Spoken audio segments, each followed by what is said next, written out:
Lantikan dekat Ipoh. Panas.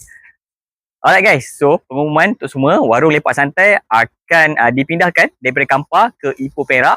Memandangkan ada banyak permintaan kawan-kawan aku yang nak pergi ke area Ipoh. So kepada korang nantikan.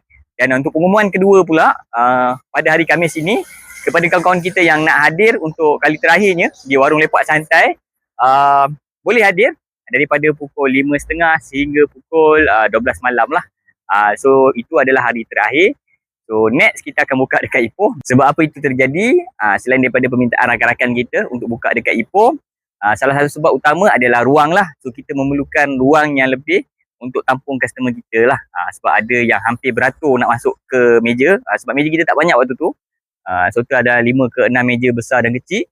So kita akan memerlukan ruang yang lebih besar. Dan kita berharap bila dah buka kat Ipoh ni korang datang. Korang minta datang kat Ipoh. Okay. Assalamualaikum, salam sejahtera dan bye-bye.